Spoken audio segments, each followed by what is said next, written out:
Thank you, Salih, for that introduction. Thank you, everyone, for being here today. Am I clear? Can everyone hear me? Tech entrepreneurship is a style of business leadership based on identifying high potential technology-intensive business opportunities. Entrepreneurs are vital to the functioning of any economy. Entrepreneurs grow economies by creating new outputs, making markets more efficient, allocating society's resources more efficiently also, serving customers in better and more effective ways, and also supporting job seekers. These are the key objectives of the COMEX initiative, to use technology to better the lives for all. We have many tech entrepreneurs taking part in COMEX Bahrain, whether they are an exhibitor, investor, visitor, delegate, or speaker. Most of which probably don't consider these larger social benefits because they do what they do out of passion. We have startups from Bahrain and the region, supported by organizations such as Tamkeen Bahrain, the SME Development Oman, other organizations, or self-funded. Please can we show you our appreciation and give them and the supportive organizations a round of applause. Within our region, the tech sector is being prioritized, and these talks are being organized to provide a forum for knowledge exchange from carefully chosen players within the tech entrepreneurship ecosystem. Maha and Jalal, of course, I know very well from Oman. Thank you for being here. Zainab, who I've hosted online in COMEX Bahrain, thank you so much for taking part. And then, of course, we have Nawaf and Philippe. Thank you for being here. So starting with Maha, and starting at the beginning of the journey, what advice is please?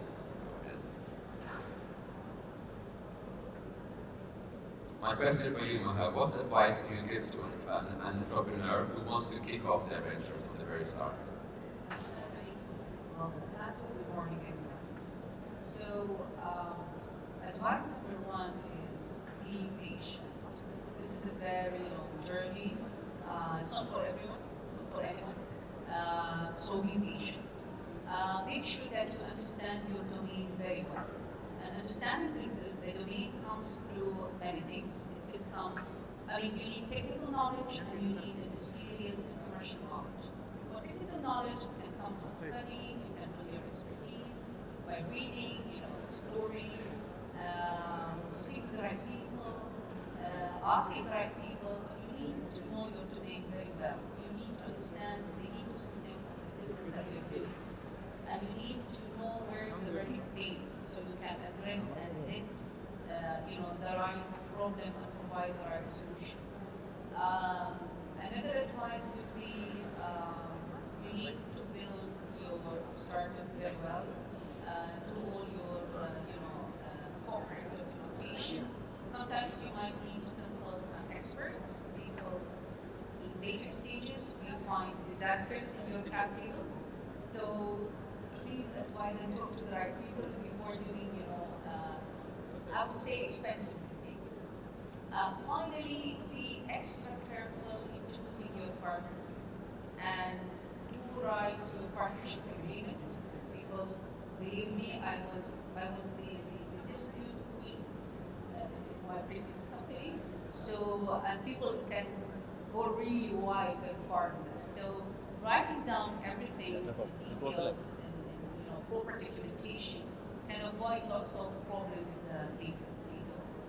Thank you. That's very good to know. And I think that last part specifically is very important, having that kind of legal protection, because as you know, small mistakes can lead to kind of big financial losses. So thank you so much for that, Maha. Funds and acceleration programs.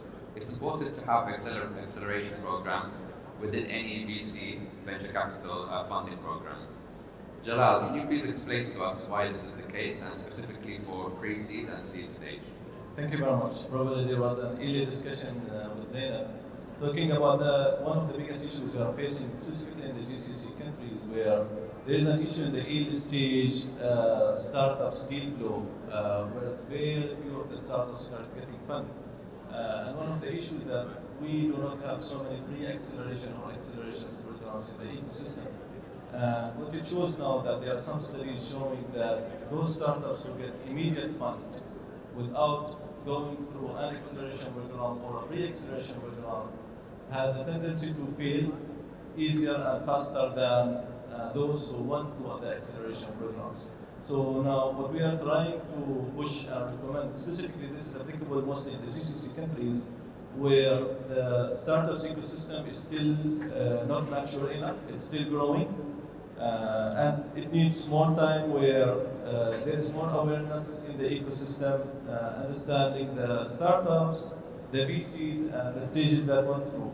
So what we recommend that, first of all, for startups, if you are an early stage startups trying to get your idea now, it's better to look at a pre-acceleration program for acceleration programs, or at least look at funds who are willing to have an acceleration program within the fund.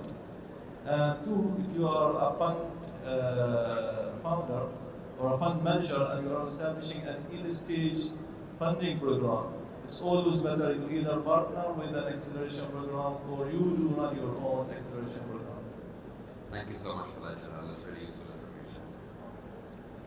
The Bahraini startup ecosystem has adapted and evolved in response to the challenges posed by the COVID pandemic, resulting in lasting changes and innovations. Zainab, can you please explain more about this? Great, thank you so much. Good morning, everyone. Thank you so much for saying all that I needed to say about accelerators and the value they add to the ecosystem. So before 2020, Bahrain ecosystem was very vivid, and we had a lot of accelerators and we had a lot of funds and things like that to support startups. We all know, and that hit everyone and most of the economies, I would say all the economies globally, COVID. And all the funds, everything went to vaccine, went to supporting wages so people don't lose their jobs. And this is something understandable. So what happened to the Bahraini ecosystem is that the accelerators are no longer here and the programs are no longer here. So now, moving forward to today, so we have established new funds like Hamro Perks, Spring Studios. We are a fintech fund right now for early stages. So the main challenge we have is that we don't have that pipeline. And what I spoke to Mr. Jalal earlier, he said, it's the same thing in Oman. We need the early stage startups. We need the mechanism. We need the programs. And I'm so happy now to say that Tamkeen is putting the funding into like ideation stage program to bring back the ecosystem. And I'm so happy that Polytechnic as well is doing their innovation lab. So to get back this vibrant ecosystem. I'm not saying we don't have an ecosystem, but it needs a lot of startups to come back. And then we can move and add the layers of accelerators and moving forward. So I think we're going back, funding is back, but we need more startups right now. Thank you, Zainab. This is a big question. What are the most important factors regarding a startup success? And what about SMEs who are already in existence? This question is for Nawaf. إن الحمد لله نحمده ونستعينه ونستغفره ونعوذ بالله من شرور أنفسنا ومن سيئات أعمالنا ومن يهده الله فلا مضل له ومن يضلل فلا هادي له. أشهد أن لا إله إلا الله وأشهد أن محمدا رسول الله أما بعد. Thank you, Mr. Speaker. That's a loaded question, of course. We don't have a lot of time here. We're very limited. But I put together a list, and if anybody is willing, they can record what I'm going to say. And the list that you compile, you can actually go onto Google, search it yourself, and you as entrepreneurs can put together the information. For me, as a Muslim, of course, Allah subhanahu wa ta'ala is the X factor. When all things line up in your favor, but at the end of the day, there are external factors that you can't control. The only thing you can do is say, Allah, inshallah, and you pray on it. And I've been in situations, I can tell you, nightmare situations where it's only because of Allah, He pulled me out of crucial instances where it could have made the company fail or succeed. And this, I'm a Muslim. I live in the startup industry. I've been doing this for 15 years. This is the best advice, if anything, I would give you brothers and sisters. The second thing is operate under the umbrella of practicality. Right? Be practical in order to be objective and achieve actionable results. Funding, as you see the panel here, they talk about funding, seriously. But I don't really look at government funding as a main source. If we were to take 100% of you right now, 90% of you will fail, guaranteed. Only 10% of you will succeed. That's just the statistics, you can't fight it. The best way to succeed is through family members that will fund you and your own job if you have something on the side. Government funding, they want the buzzwords. They want, the ecosystems and the revolution and the whole, jargon. What does that mean? It's great to tell me what I have to do, but show me how to do it. That's what my interest is. Human resources, experienced workers and managers. Physical and digital resources that are either free or low cost, such as open source software. You also have drive as well. If you're not willing to wake up every single day and grind, then just keep your job. Not everybody's made for this. Not, right? It's okay to be a cog in a greater set of wheels. Some people are made for that, others are not. Creativity, you need a lot of that. Agility and adaptability. You need to know how to maneuver. Never going to be able to, your plan will never be as you plan. You're always going to get curveballs. You have to know how to maneuver and adapt and have the ability and willingness to change. A willingness to take advantage of opportunities when presented. Not fearing calculated risks. Excuse me. Learning from your failures, and that's the biggest one. Failure is your best friend. It's your best friend. Because you know what not to do afterwards, right? But you also have to have the ability to rebound from failure. Don't let the failure get the best of you. Learn from it and move on. A good example is Abraham Lincoln. He failed in every single thing he ever did, but he became president, and look what he did. Understanding and adhering to timing, very important. We started late, ladies and gentlemen, today. That's a lesson for us. Strategic planning, willingness to continuously learn. You have to know that, because if you can't learn, then when you have managers that make mistakes, you won't know how to correct them. Don't let emotions guide your decisions unless it involves, ethical dilemmas. We are, at the end of the day, we're Muslimin. And lastly, know your limits and know society's limits. Know when to quit and cut your losses. That's it. Thank you. That's a really, really great summary. It's a big question, but I think we've gone to the best points there. And I think for entrepreneurs, it's a very difficult life. And I think the sacrifice which you have to give, you have to be ready to take those risks, ready to fail. So I think starting from the beginning and being determined to go through that journey, I think is really, really important. So thank you for that. Education, as it usually does, has a big role to play within fostering the entrepreneurs and entrepreneurial spirit. Dr. Philippe, please can you tell us what role education has to play within this sphere? Thank you very much, Amr. It's nice to be here. I'm quite happy that I get the question after all this that has been said, because I think education has a role to play in each and every minute piece that was said. It is in terms of, on the one hand, shaping individuals in terms of the qualities and the attributes that they need, that they have, and that they sometimes don't know they have. Like Nawaf is talking about, it's not for everybody. Agree, but at the same time, some people don't know that they have it in them. And once they start dipping their toe into the environment, they start understanding that, well, this is actually something that gets me excited. This is something that I enjoy. This is something that I have a knack for. Secondly, I've talked about the practical part of things, and I think education is very important, that education allows opportunity for people to experience something rather than sit in a desk and just gobble up the theory.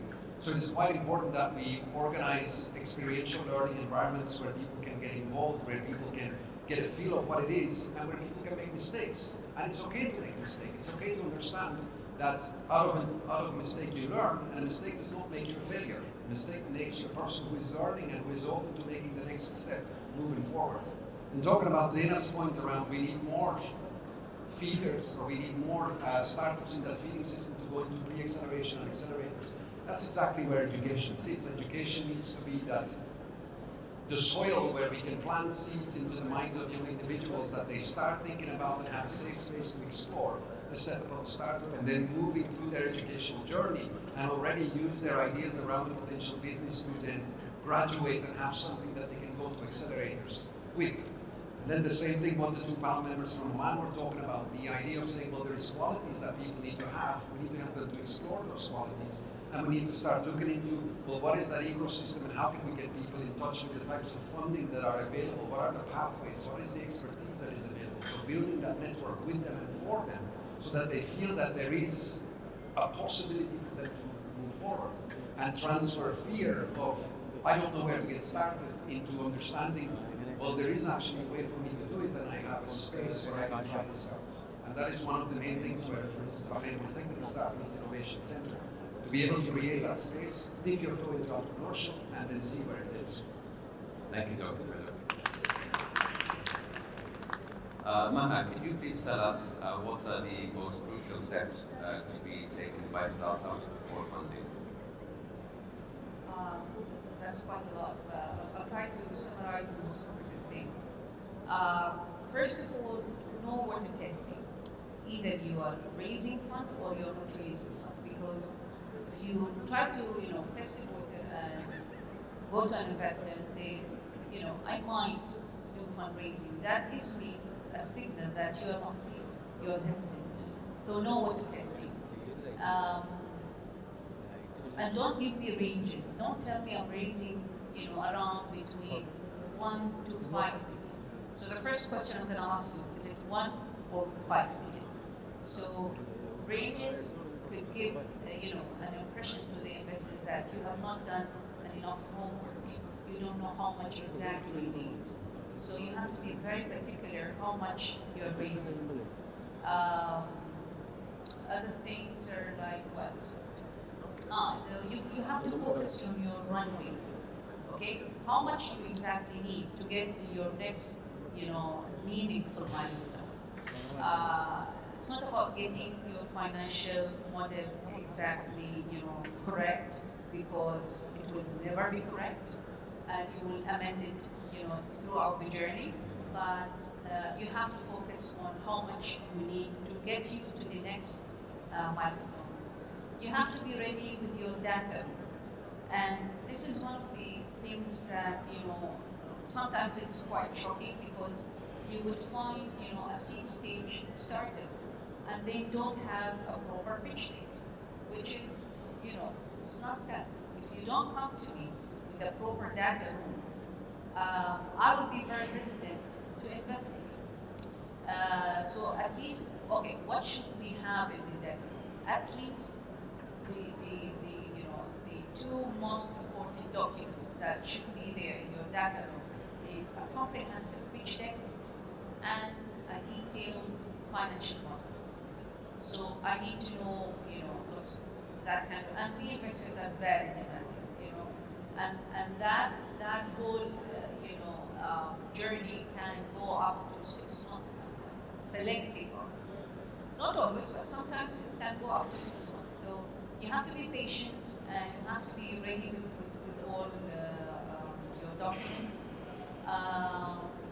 Seal the deal nicely, close the deal nicely, and don't surprise your investors, after signing the term sheet. We came to know that there is, these guys are having, a case in court, for example. So you have to be very transparent with your investor. Spell out whatever you need to spell out, and try to be competing, but no surprises, please. So you have to sign your term sheet and you have to sign your legal docs. So as I said, seal the deal nicely. Focus on the content, not how the look and the feel of the presentation. Okay, that's very important, but the content is the most important bit that investor is looking for. Since I do invest in technology, don't be very technical when you talk to your investors. Okay, luckily I'm coming from a technical background, so I understand the language, but most of the investors are, commercial. So don't talk to them in a very technical language, because that would be, difficult. Sometimes you mislead them, or let's say you don't convey the message clearly because you're talking too technical and you guys are talking two different languages. So that can sometimes, some investors will say, okay, no, I'm not interested. I don't understand this domain. And sometimes the mistake will be on the startup because they don't convey the message clearly to the investors. Okay, no, that's very not something I've thought about before. So it's certainly be more to the commercial side of things. Exactly, and just be simple. Yes. Be simple, be honest, be yourself, and the most important, criteria that investor would look for before investing is the team. If the team is convening enough, I mean, sometimes it can be a great idea, but if the startup would be, if the startups are a bunch of losers, then there's no point. But if the idea is quite simple, but there's a strong team behind it, it could fly. So the team is the most important, and especially in the early stage. The other point is, of course, the scalability, how scalable the business is. So yeah, I guess that's what the investor is thinking of. Thank you, Maha. And I think the point about the team is something which is going to come up in one of the questions. You are also investing in the team, so I think do your homework, be transparent, and of course the investors have a right to challenge and be hard when it comes to investment. Thank you, Maha. Jalal, early stages struggle in raising funds. Does it have to do with VC education and the understanding of risks? Thank you very much, Amr. So let me start with a research paper that was written like approximately 2017, 2018, where the data shows that a good startup will exit within 7 to 10 years, which is the normal average of a startup exiting later. Now, most of the governments, when they started the funds, the VC's funds, expected that it would be earlier than 7 years, or the success factors will at least they will show some success less than 7 years, within 5 years or 4 years. So, keeping the momentum from the government entities, first of all, was not there. Like in the Bahrain, for example, funding during COVID stopped, everything stopped. Now, when you stop something, you will need to do the same cycle again when you reopen it again. And it's the same case with Oman. During COVID, we stopped OTF, and now if we continue stopping, after COVID. And then now, if we stop and continue that stop of early stage investments, and then we'll have the gap again where quality startups are not there. So first of all, keeping the momentum. The second thing is that when the VC funding started to show, some family investors started to come there to be part of the VC funds. The education of the family investors is not there. Most of the family investors still invest as a private equity investors more than VC funds.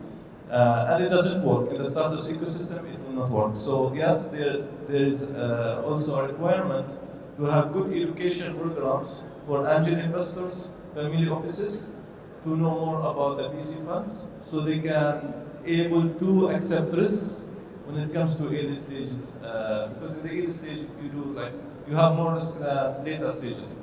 And the third thing is that the fear that it's coming now on. We had some startups that they were invested in, but they failed. In some geographic areas in the GCC, the bubble happened, where most of the startups were overvalued.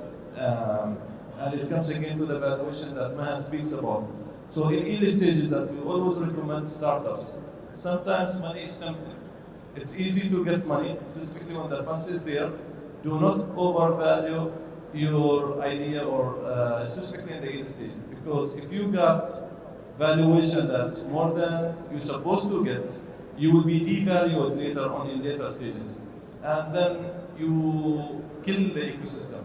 Probably the startup will be killed. It's not because it's a bad idea. It's a good idea. The startup is doing well, but while he was growing, he finds out that he was overvalued in the early stages, and now he is trying in later stages to get the right valuation again. So be careful as a startup. Growing gradually is better than just jumping to Series A or later seed stages immediately.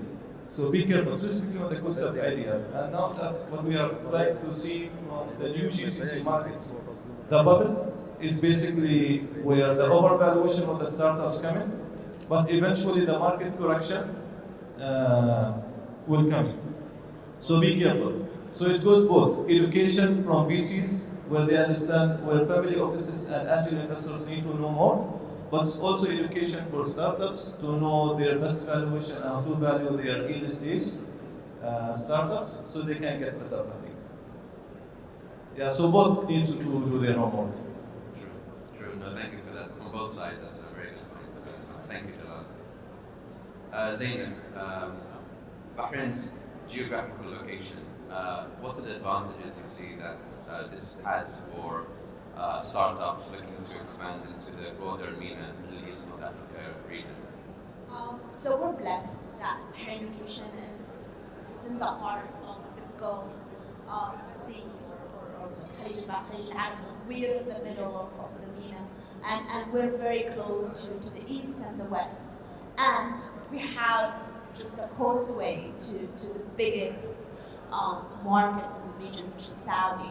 And we're blessed that our regulation, especially when it comes to fintech, and Bahrain is huge when it comes to fintech, and that's the vision of the country, that we're blessed that the CBB, the Central Bank of Bahrain, is very lean and they're like very supportive, and they would it's regulatory friendly environment. So it's very easy to start business here, especially in fintech, and that's what we're trying to do, and getting the licensing. So I know a lot of startups that they start in Bahrain, which is a test bed.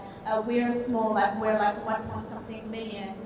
You start here, and then you are one causeway away to go to the biggest market in the region, and with the regulation, and we have a good manpower and talent, especially when it comes to tech, and that's something we're tackling now in Bahrain. We've opened the biggest Citibank coding area in Bahrain. That a lot of Bahrainis are now there as developers. So developers are in high need, and now the government and Tamkeen is trying to bring those General Assembly and reboot Bahrain to have more coders. We're trying to do a tech hub as well. So talent is there. We're very business-friendly environment. Licensing is easy, and I know a lot of startups that they want to go to Saudi, especially in fintech. They would get regulated here in CDB because their sandbox and everything, it's very streamlined, and then it will be easier for them to get regulated in Saudi, and that's how we can support them. And I won't forget Export Bahrain, so it's a new initiative by the government, and the team there, they're there to support startups and export them to the region. Thank you, Zainab. MashaAllah, I have seen that the foundations are there. I've seen that Bahrain is active. And I think there's a lot of good things that will come out of this. And the talent you mentioned is something clear to see from my experience so far. Nawaf, this is about entrepreneurs and what are the main factors in terms of advertising themselves. Yes, thank you. Another list, of course, I prepared. I would say, in a reduction sense, the most important things for an entrepreneur, outside of what the panels have already, the panel members have already discussed, once you have everything in place, it's going to come down to branding and advertising. That's where you're going to spend most of your money. That's where you're going to be bleeding. The best advice I could give people would be understanding the psychology of human consumption, consumer behavior. And that breaks down into 7 sections. The first would be conspicuous consumption. The second is the mere exposure effect. Psychology of priming. The psychology of operant conditioning. The halo effect. Valuation psychology, pricing psychology. And remember this is the best takeaway. People always remember how you made them feel last, and not what you said. Now, with that said, if the panel will allow me, you'll notice on your tables, everybody has a bottle. It's called Elysian. This is Norwegian water. Okay. I would recommend if everybody could, take the quick second just to open it and taste it, just quickly. And then once you do so, clear your palate for maybe 5 seconds, and I offered it to the panel as well here. It's to your right side. Afterwards, if you could, then take a swig of the aqua water, right? Now, I did something on purpose. I made the water room temperature because what branders do, they trick you. When the water is cold, it numbs your taste buds, so you actually can't taste it.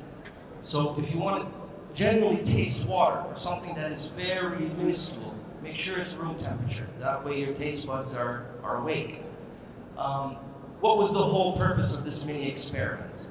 If you hold the bottle is actually very high quality. It's much higher quality than the bottle that the aqua comes in. The water itself comes from Telemark, directly in Norway. It's the best water, bar none. We made sure of it, from lab tests to double-blind studies for people that are professional tasters. It is. It's better than Voss.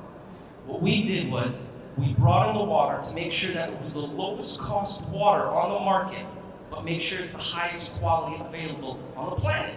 And we achieved that. The problem is we got hit with something called the halo effect, where people assume that because it's so low quality, so low priced, they start comparing it with the other cheaper waters. So they're like, well, why should I spend that, 1 riyal and 88 halala more per bottle when I can get it for that much less cheaper? People are not thinking about their health. They're not thinking about the things that really affect them in the long term, and that comes down to branding and advertising. Now, thanks to Bahrain, we've been succeeding because you guys are actually forward thinking. Not like the Saudis, no offense to my counterparts. It's a very juxtaposition situation going on in the kingdom where there's a lot of forward momentum, but the thinking and the mentality is still very Bedouin and backwards. And that comes down to how do you educate the people and knowing and understanding your market, right? So this company is a family company, and you'll never taste this water again. It's the last water that's on the market because it's failing. Why? Because of what I just explained. And that's the reality of the startup industry. Most people will come with failure, but how will you rebound from it? How will you take the information that you learned and come back and apply it better in the next run? So thank you for participating, and I think that will be the most important thing I can share with anybody.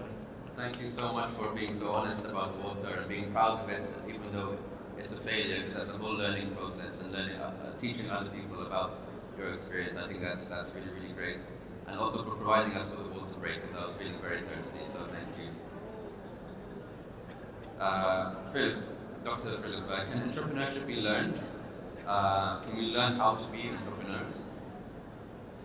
I believe so. I think that entrepreneurship, it's a question of nurture, it's a question of nurturing it, rather than a question of nature. However, I do believe that there is a certain amount of disposition in people and personality traits that are going to help people to more likely to step into the idea of entrepreneurship or into the challenge of taking something on, because we're talking about disposition around risk-taking, we're talking about resilience, we're talking about creativity, etc., etc. But at the same time, I believe that a lot of people, and that is where education comes back into play, haven't necessarily discovered who they really are, or haven't discovered the potential that they have. And education is all about discovery. Education is all about figuring out, by being put in a certain position that challenges you, to see where does it take your thinking, where does it take your action, where does it take your way of moving forward. So in that sense, I would say, if a certain environment is being created in which that people have the chance to practice, have the chance to dip their toe into what it is like to engage in entrepreneurship, whether it is at a very early level, a very simple level, by simply listening to speakers all the way down to having some space available where you have enough space to work on your company and you are doing something that at the same time fits within your educational journey, I think for sure entrepreneurship can be learned. The caveat that I want to put on this is that educational institutions, they should take it on board as teaching for entrepreneurship rather than teaching about entrepreneurship.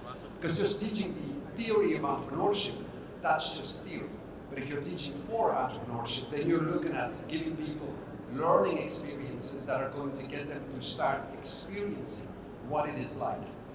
And I think Jalal mentioned it before in his first answer, it is very important that we, at a very early stage, have programs in place and we don't just chuck money and support in that way at startups, but that we actually guide them through that so that people can start feeling, well, in fact, I can do this because I'm being put in touch with other people, I'm being put in a team, or a team is being created around me that is going to help me to be successful. I don't have to be able to do it all myself, but I'm able to learn how to work within a team, and I'm able to learn how to move a project forward. So in short, I strongly believe it can be learned, but there is of course certain dispositions within people that are going to make it easier for some than for others. And that is perfectly okay, right? We should always be of the disposition that, and I think Nawaf mentioned this as well, if it is not for you, that's fine. That's absolutely fine. There is room and there is space for everybody to operate within society, within the economy. But at the same time, we need to give people the chance to discover themselves as potential entrepreneurs. Thank you, Dr. Philippe, and all the best with all the great projects that you have going on in the Polytechnic. Maha, you are the Group Director at IFCA. Can you please tell us a little bit about what the IFCA Group is doing for startups? What role is it playing for startups? So we do have, a particular pillar, strategic pillar within ISCA, focusing on investment in startups. So we do direct investments in growth stage, and we do indirect investments through our subsidiaries. So we play both roles. We do fund of funds and we do indirect investments as well. So for now, because there will be some amendment to our strategy, so there will be more focus on the economic value creation. But for now, direct investment. Now we do invest in Omani startups in later stages, and we do all MENA region through our subsidiaries. We do support them, with mentorship. And maybe another piece of advice that I missed in the first question is that you have to be very selective in choosing your investor. It's not only about money, it's the value that they add to you. Some investors can be very supportive, they can open lots of doors to you, and other, it's pure commercial game for them, and they prefer to stay silent and just, wait for, the proceeds or the exits. So it's not about only having money, because you can have money with, plenty of ways, but it's about who is the investor that is, backing you up, especially in the super early stage, and especially in our region also, because, it's a very nascent ecosystem, and I think there's lots of similarities within the GCC region when it comes to the quality of the startups and the lack of knowledge that they have. They don't know what they don't know. So there's lots of hand-holding needs to happen, especially in the super early stage. So in ISCA, we do that especially with our growth stage companies, because if you want to put them, in a corporate level, CEOs, on a personal level, or even on a startup level, then lots of learning and knowledge transfer needs to happen. Maybe this would not sound, as music for investors, but there's a side of it which is relevant to our region. We need to build up, and we need to handhold in certain cases and to a certain limit. And yes, so we do, and we provide them with businesses, with contracts, which is, a huge need for the early stage startups. So yeah, that's basically it. Thank you so much, and I think it's doing a great job, and I believe that some of your organizations you invested in are actually taking part within COMEX, so thank you for that. Jalal will talk about disappointments and failures of startups and how this affects towards the future of VC establishment. Okay. Before I start that, a friend of mine always says that if we can survive the 50 degrees in the summer and plus 85 humidity, we can survive anything. What we like about the ecosystem in the EGCC that we are so much patient. We can handle so many things. Even failures, by the way, and disappointments. And what we could notice that also that even if a startup fails, the employees in that startup's company probably will re-involve in other startups, which is good. Now, it's just a balancing situation. Do we look at disappointments and failures of startups as a good sign or a bad sign? Is it a healthy process that happens in the ecosystem, or no? What we realize, because we do not embrace failures, we do not have such failure sessions where startups talk about their failing, celebrating the failing situations or the events that happens with them. We look at it as disappointments, and it affects the ecosystem. Some VC funds get afraid of taking risks because they look at it as a bad sign. It's not healthy. Well, to ensure everybody, it is healthy. Normally, they say 80 to 90% of startups fail. We bet in the 10 startups, but these 90% who fail, it's not directly fail. Probably the startup fails, but again, the employees in that startup, the education they have, the knowledge they have, will get the ability for them to have other startup ideas. So it's a cycle. Even when the startup fails, there are people there who learn from the ecosystem, and then they will go and open other ideas. If you look at it this way, then probably we can encourage VC funds to look at it from a healthy process that happens in the whole cycle. And then we can also encourage startups, please celebrate your failings. Talk about them. So these challenges and failure events are not repeated by other startups. So it becomes a learning cycle and learning ecosystem cycle where everybody learns from the failure because we embrace this failing situation or failures and we do not repeat it. The only issue it happens that because we do not embrace, we are shy to talk about them, somebody else is repeating the same mistakes. And that's what we do not like. It's a learning process for all, and I think there's many lessons that can be learned from failures for yourselves or from others. Zainab, this goes back to what Maha was mentioning before in terms of the team. Can you share some insights into what investors consider when evaluating the team behind the startup, and what qualities or experiences are particularly appealing to them? I would echo what Mr. Jalal just said, that failure. Actually, we look into failure. If someone actually started a business and failed, myself, I started a business and I failed. And actually, I would prefer to invest in this person as in someone who didn't do this before.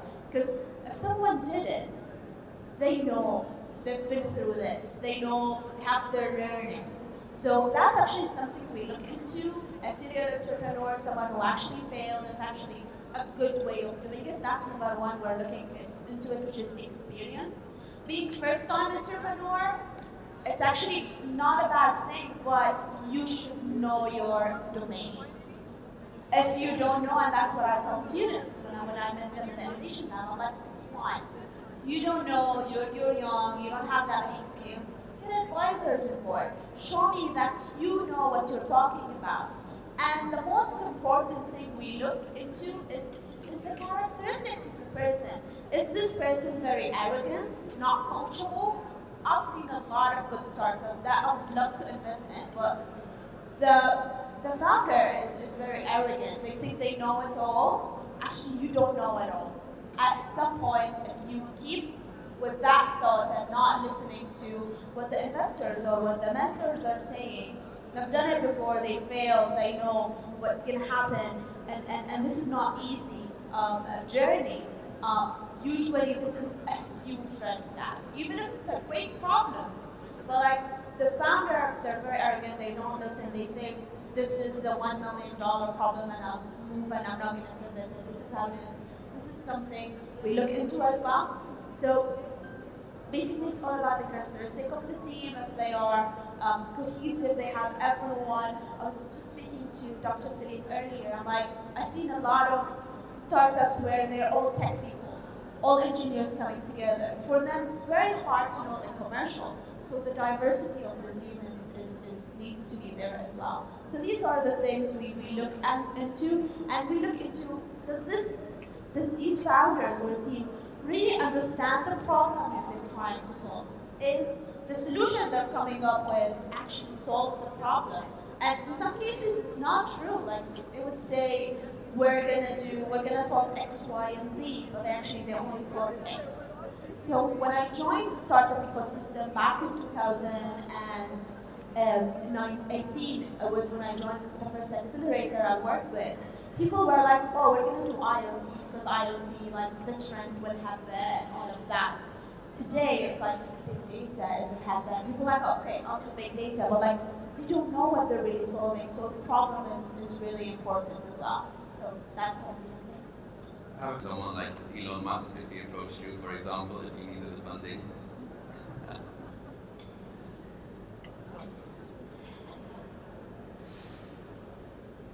In terms of the ego, which you mentioned, for example, the attitude, though, like it's also kind of a build-up of what experience they've had in the past, right? So, like maybe those who have had success, perhaps they're going to be achieving more success, but it's that kind of relationship they have with their peers and with the investor as well, which you really consider. Yes, thank you. This question is for Nawaf about AI, which everyone is talking about. How can entrepreneurs leverage AI, and to what extent is AI a threat for SMEs? Yes, thank you. Well, as you heard the wonderful panelists, state, the less nuanced things for maybe already established startups or people that have a refined infrastructure that they're trying to build or they've built. As you've seen with my theme, I'm always coming back to things that you can use as a resource. Artificial intelligence, combined with everything that the wonderful panelists have said, is an excellent tool to be able to help you cut down on needing more human beings to do things for you. I use ChatGPT myself now on a regular basis, but it's a double-edged sword, right?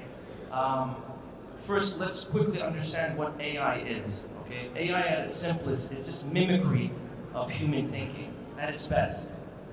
So what it can do is, for example, if you need a business model or a financial model or even a rough draft of a business plan generated, you can actually tell the system to do it, and it'll do a pretty darn good job.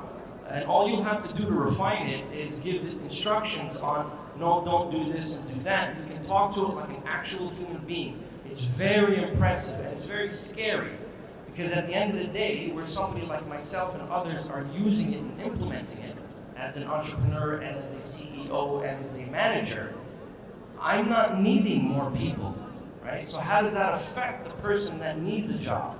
And then eventually, the AI is going to be able to do what I'm doing, guaranteed. I'm in the forefront of working with this tech. I own an actual tech company itself, and we develop mobile applications. And seeing what this tool can do is definitely a threat to SMEs and small business owners. Because where somebody may offer a service of, creating business plans, making financial models, doing accounting services, this tool will eventually put them out of business.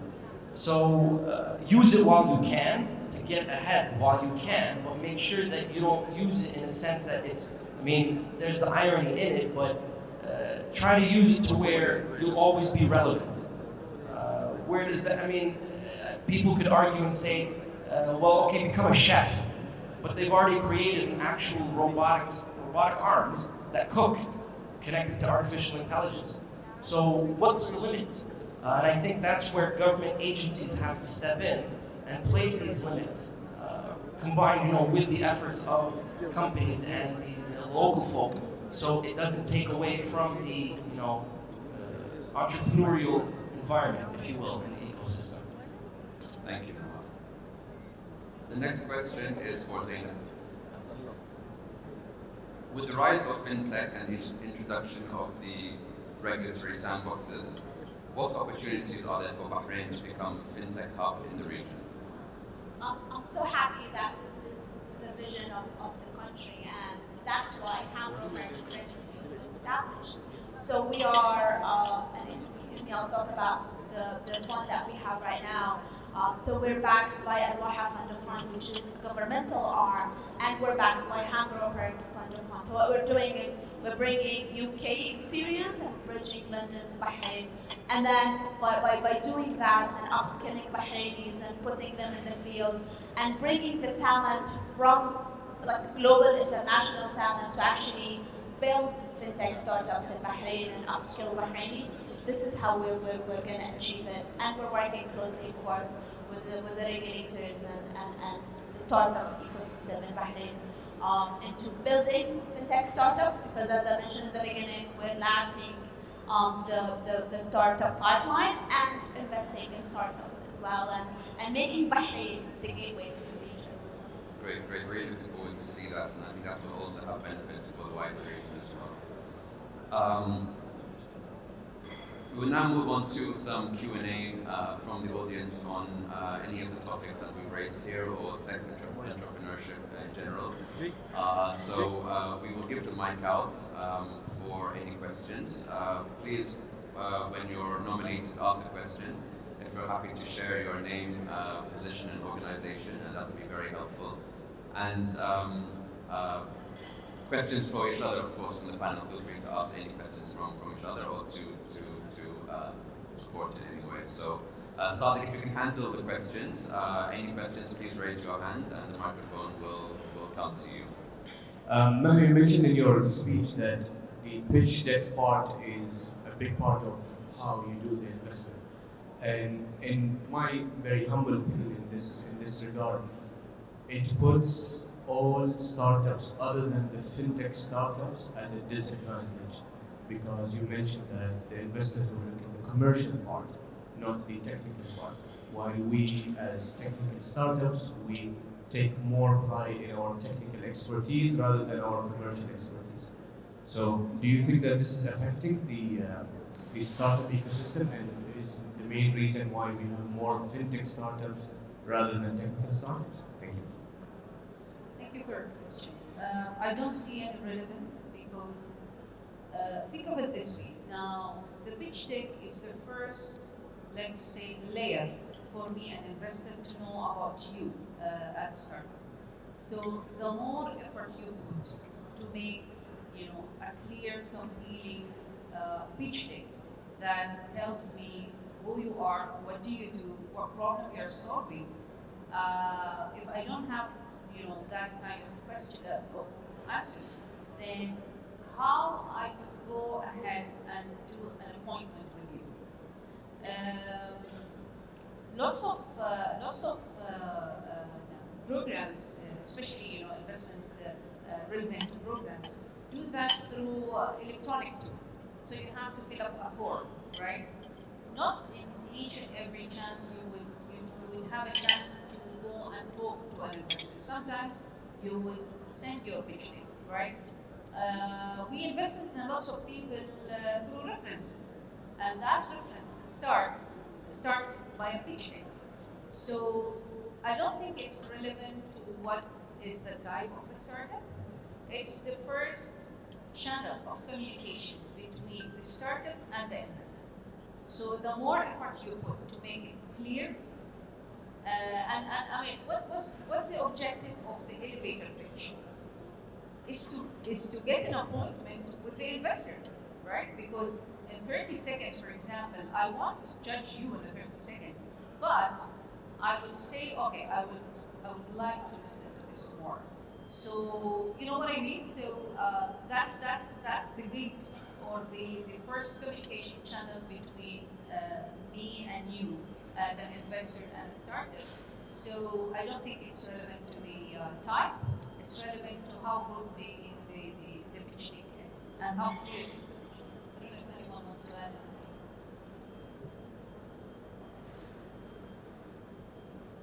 Thank you, Hassan. I hope I answered your questions. You answered the first part, you didn't answer the second No, part. it was remind me, The please. second part was, do you think this is the reason why most startups are fintech startups rather than technical startups? No, I don't think it's relevant.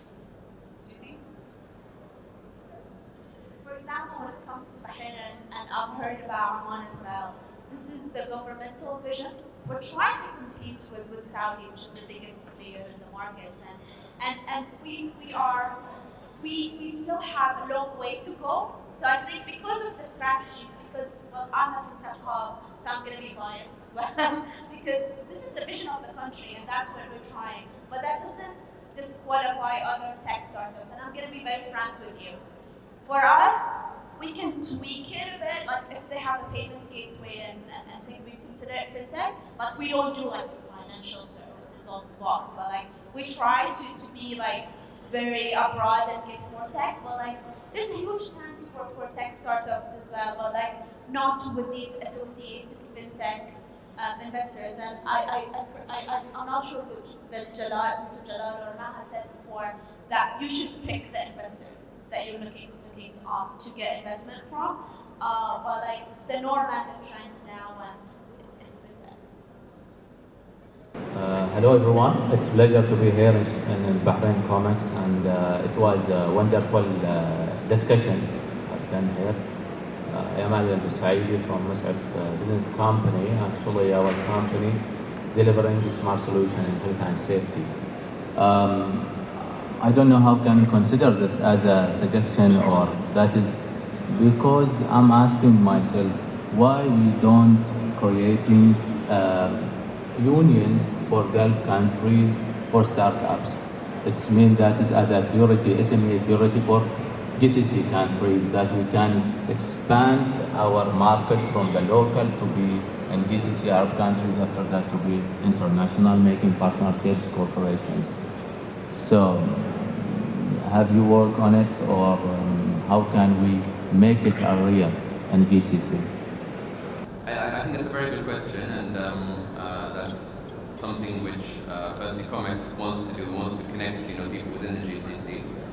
It's good that we have the opportunity for GCC citizens to be able to move, invest, and work easily within the GCC. And now recently they're discussing the Schengen visa as well, which will allow people to move within the GCC. Who would like to start with answering this question about the collaboration within the region? I'm a brief, so I'll start. Yes, so. As far as I know, there are some groundwork on something similar to what you explained right now. This is the kitchens right now, so there's nothing that I can reveal at this moment, but there is something that certain, I would say, organizations, equivalents in the GCC are working on right now, but it's not announced yet. So maybe, hopefully, inshallah, in the near future, we hear about it. And when it comes to the Bahraini ecosystem, we've just launched a few weeks, like I think last year, something called Export Bahrain. So their job is to take startups to the region and get them contracts in the region and bridge that gap and then take them internationally. Please, closer. Thank you very much for being with us this morning, and I would like to thank you all for being with us and for your thoughts and insights and the valuable information you have provided to us, and as well as sharing your expertise and experiences. Just a question for anybody to answer. Okay, I'm a startup. I'm not a startup. I have an idea. Then I have made a feasibility study. Then I need a fund. So I want to authority or to a party that can provide me that fund. I'm sure that party, they are studying the feasibility study and they're showing that this idea is successful. I got the fund, I started the business, but I failed. Is the funding authority monitoring the process of this startup idea, or when they fail, they still have a role to help them or support them, or they stop at that point? Thank you so much. So the question, what I believe was that when a business fails, what action or support is given from the funding, from the funder, correct? I think that's the question. Also, once funding is given, is there a monitoring process of how the funding is used, is what I understand. So basically it depends from one fund manager to another. Like some funding entities, they feel that they have the obligation to support as much as they can towards the success of the startup. And that's what Maha mentioned in that you need to look at strategic investors who would really help you to make sure that you do not fail. However, some funding entities, they are looking at the commercial part, so what they are looking is that you succeed, but when you fail, eventually there is a term sheet between you and them and it will be activated. So accordingly, whatever items in the term sheet there, it's the resolution that will happen there. Just to add to what Jalal said, it depends on the instrument that you have signed with that investment firm. So basically, as we say in Arabic, العقد شريعة المتعاقدين. It depends on the instrument. إيش نوع الدوكيومنت اللي أنت وقعتها مع هذه الانفستمنت firm. وبناء عليها, as Jalal said, certain clauses will be activated if necessary. But usually, the investor, it depends on the investor again. Usually people will try, to make it happen. لأنه في نهاية المطاف it's a mutual benefit. It's my investment that would like it to succeed. But if things are going wrong, then خلاص يعني. It depends on the documents that you have signed. But do you monitor the process of this startup after you do the fund? I know that there are certain conditions and there's consequences, but throughout the journey, at least until they stand on their feet, do you monitor these steps of the process? Definitely. Listen, this is an investment. Yeah, we are partners at the end of the day. So, as an investor, I'll do my level best to make your business succeed because your success is my success. So definitely, and usually there are some quarterly reviews where some mentors will sit with you or your investors will ask you for reports, for numbers, just to check out what's going on with the business. If things are clear, no problem. But if there's any issues, then we sit and we discuss and we try to solve and we try to to bring right people if things need some legal consultation. It depends. It's a case by case thingy. But the answer is yes, definitely. It's an investment. So since you are part of my portfolio, then definitely I'll do all what it takes to make it happen. I think you will support as long as you see that there is a route to get back to Exactly. And it's a double way thinking because if the startup is really concerned and they follow up and they show interest, naturally, and I would react the same and I would care more. So it depends again on the startup as well. Yeah, I want to add that usually, especially for early stage investors, they would recommend to the next investor to come to the round. And like if we see a startup and we want to invest and we see there are some investors in the cap table, we will go and ask them about these startups. So the relationship between the startup and the investor is really crucial here. Thank you so much, because sometimes the idea can be great, but maybe managing it is a part of it. Thank you so much. Thank you, Ali. So there are three questions here. So the first question. Well, my name is John Robin. I'm actually working with Business International, which is part of Xerox, Bahrain here. And I've been working with young minds, young aspirations, people who step out of their college and who want to start up their own business. And I've been working close to about 11 years now with especially youngsters and many of the people who want to start business, especially in graphic art and communication, which is in combination with technology. I totally agree with what Nawaf started and said. There's no straight success story.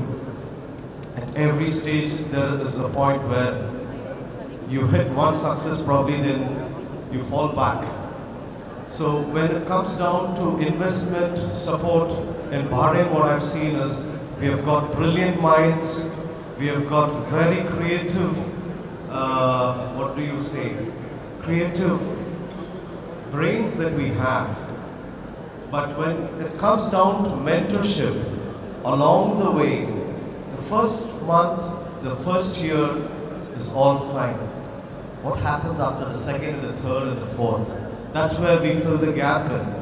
And this experience of what I've had, what I would recommend or ask the panelists, as the startup grows up, 2 years or 3 years down the line, there has to be a mentorship program from the industry in the vertical that these startups work should be incorporated to help them to grow further on. Because definitely investment comes as the business grows, investment does come in. But then the technical mentorship along with the industry to walk, there are burnouts, there are times when financial management becomes a big problem. And one of the key aspects which Nawaf also touched is, you have to market yourself well. The point would be the panelists' take on it. I agree with you. So usually what we recommend startups to do, especially at the beginning, there will be the pre-accelerator program, the ideation program, the accelerator program.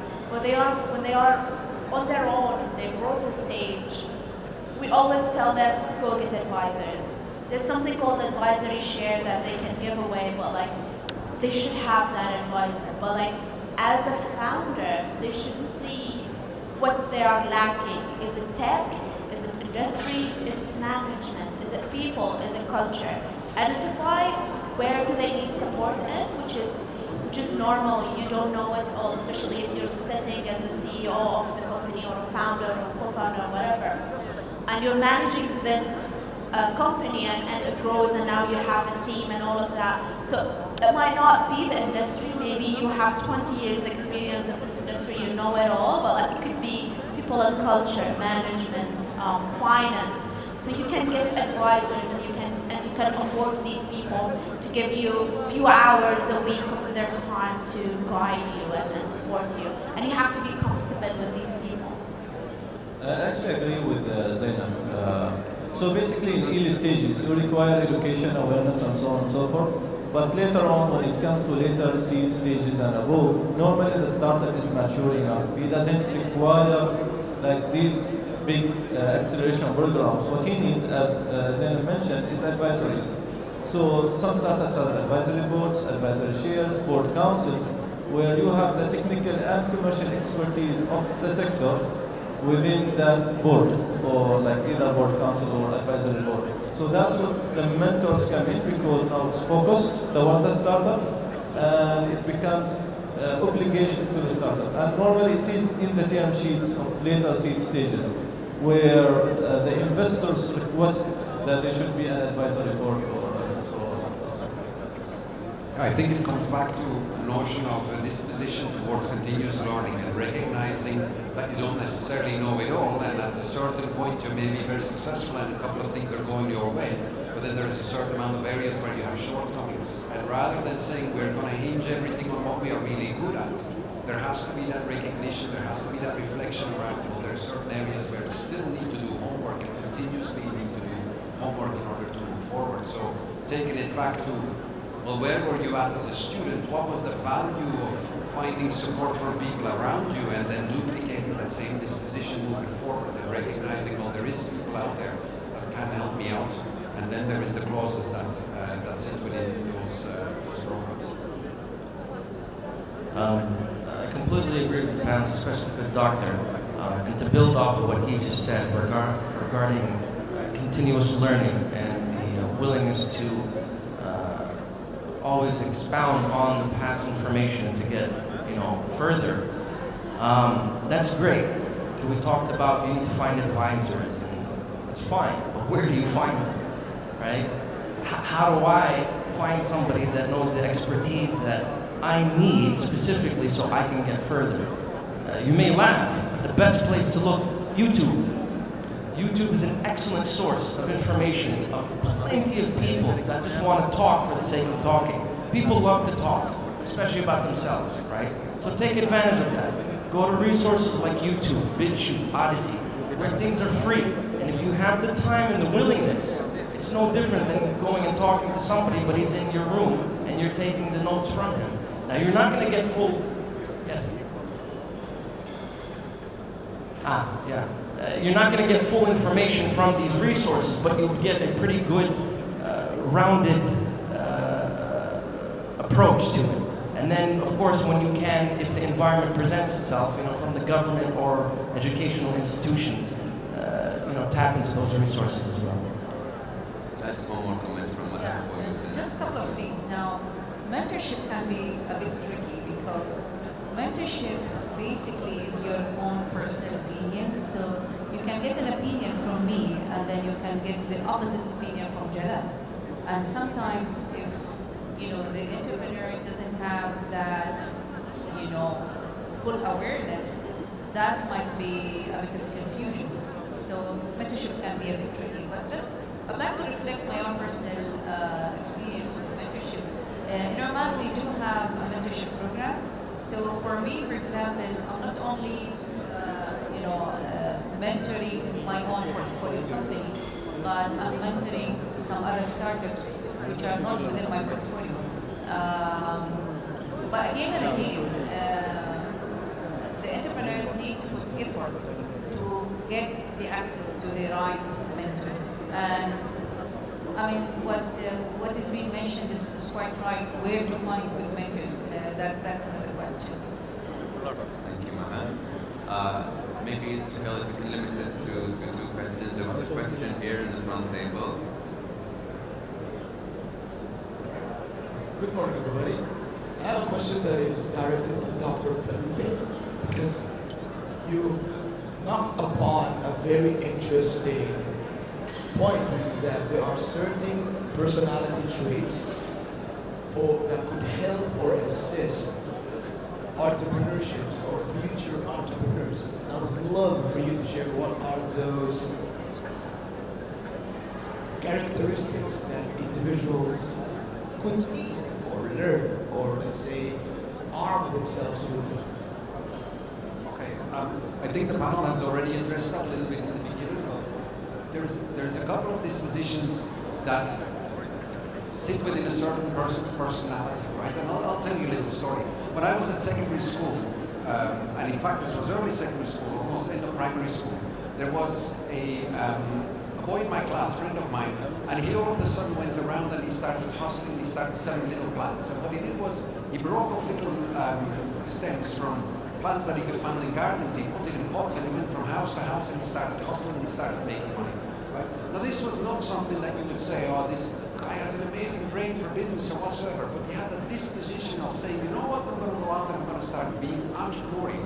I'm going to start taking initiative, I'm going to start doing something and let's see where this goes. Right? Other people are sitting back and they're saying, oh, I really like what that person is doing, but I can't be bothered, or yeah, but they are like this and I'm not like that, and they are more open and I'm a little bit shyer and whatsoever. So it's a variety of traits that are quite often reflecting themselves either in personality or that reflect themselves in certain behaviors. Right? So it would take a long time to unpack what type of personality traits would be reasonable or would be more conducive towards entrepreneurship. But the point that I'm trying to make is that you'd be surprised how many people can in fact contribute very effectively to a startup, either by a certain piece of the puzzle that they can bring into the startup team or by surrounding themselves with a good team. Right? You don't have to have the amazing commercial mindset if you can find somebody in your team that is going to help you. Right? I think what is critical is the notion of being open to experimentation, being open to taking risks, being open to moving forward, and being entrepreneurial. Right? But I'm quite happy to have a further discussion around that. The panel had already mentioned a good few of the personality traits, so I'm not going to repeat those, but yeah, that would be my answer. I hope that answer. Thank you so much, Dr. So there are 2 questions here. So one question. Hi, Assalamualaikum. My name is Tausif Anwar. I'm here to represent Pixel Value, Saudi Arabia. Firstly, I appreciate the work done by the organizing committee. It's such a professional and very beautiful show. So, as an entrepreneur, I believe if your vision is clear, your roadmap is perfect, the success is all yours. You can start the company. But what a real-time challenge is, when you start a company from 0 and you take it to 10, then the real-time problem exists. What is the correct time to scale the business from 10 to 100? Is it like it varies from companies to companies, or is it predefined, something like that? This question would be basically for Nawaf. Thank you. Thank you. I think you hit it on the nail's head. It's subjective. It depends from company to company. Some require scalability immediately. Others, depending on the environment and depending on other factors, will dictate a later stage. I think the core of it, though, is when to know when you must scale. And that, forgive me, that comes down to also the financial aspect and the financial standing of your company. Without money, everything we're talking about, forget it. Unless you're going to do it for free, right? You can't do that. So it comes down to when you need more funding and how much of it you need and where you're going to get it from and when you're going to get it. So these are very important factors that you have to be able to assess through KPIs, key performance indicators. And you have to have individuals, either yourself or others on the team, that can assess these things for you. And that's very crucial. It's very crucial. So it comes down to the money that you have and how long can you keep the lights on for? How long can you continue to operate from day to day? I hope that answers the question for you. Fantastic. Please. My name is Neji. I am innovation and entrepreneurship teacher at Gulf University. As you know, most of successful projects should be started from the universities. What we have, the obstacles we faced, we didn't find the angel investors. So, if we can do any platform